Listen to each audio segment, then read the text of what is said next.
Buenos días, estamos acá con la doctora Isabel Squasi en el marco de las 25 jornadas de tuberculosis de la ciudad de Buenos Aires.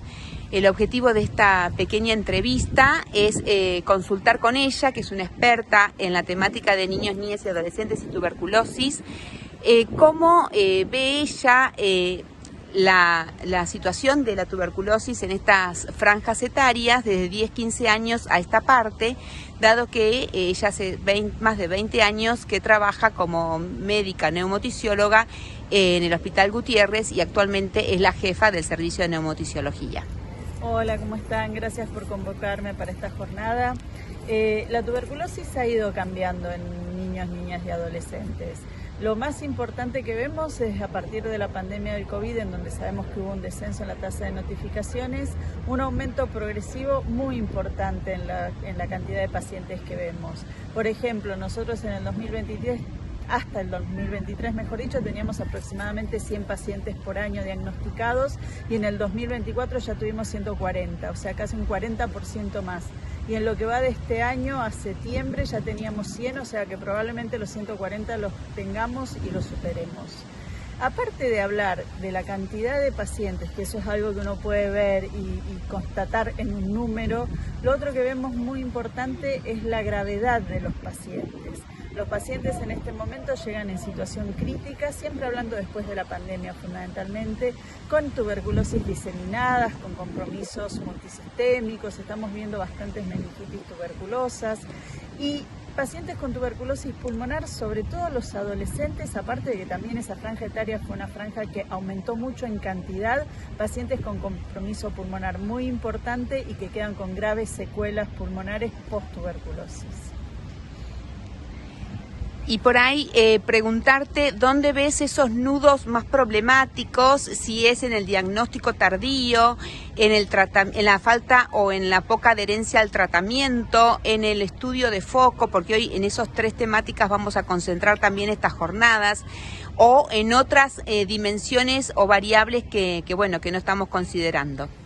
Yo creo que en el diagnóstico es uno de los puntos fundamentales. Muchas veces son pacientes que han pasado por muchos efectores de salud y no se ha pensado en el diagnóstico de tuberculosis y por eso llegan ya con patología muy grave, pero muchas veces es el paciente y la familia la que no consulta porque no se da cuenta de los síntomas.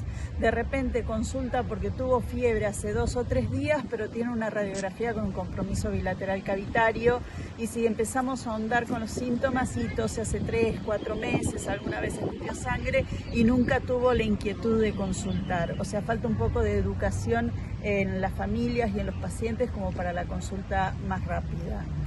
Con respecto al cumplimiento del tratamiento, tengo suerte. Mis pacientes en general cumplen el tratamiento. En el último trabajo que hicimos teníamos un 7% de pérdida de seguimiento, que es bajo en relación a lo publicado. En ese aspecto no tenemos problemas y cuando vemos que una familia es problemática y nos va a costar ubicarla, la derivamos a un efector cercano al domicilio para que ese efector pueda estar encima de la familia para que cumpla con el tratamiento. Con respecto a la medicación está, la medicación es accesible, la medicación es tolerada, tenemos efectos adversos, pero los podemos manejar y gracias a Dios no hemos tenido efectos adversos graves. Y con respecto al estudio de foco o al estudio de queríamos preguntarte si ustedes articulan con los centros de salud o con las regiones sanitarias y qué éxito van teniendo en ese sentido, ¿no? Con respecto al estudio de foco, nosotros cuando tenemos un paciente con tuberculosis y lo empezamos a interrogar sobre contactos, muchas veces surge el contacto, que no es un contacto muchas veces intrafamiliar, y la falta del catastro en ese paciente en el momento en que se diagnosticó ese foco que lo contagió.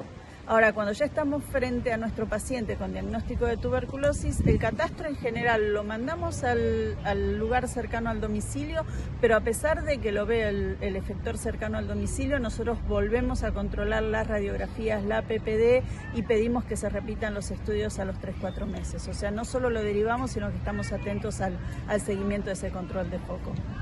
Y la última, ¿qué recomendaciones nos podrías dejar para este primer encuentro, que supongo que será el primero de muchos otros?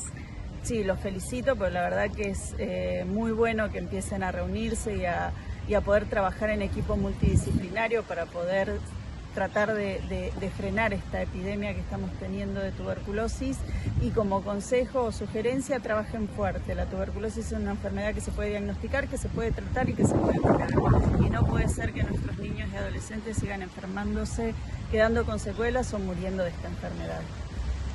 Muchísimas gracias, Isabel, y contamos con vos personalmente en la próxima. Esperemos. Un beso grande a todos.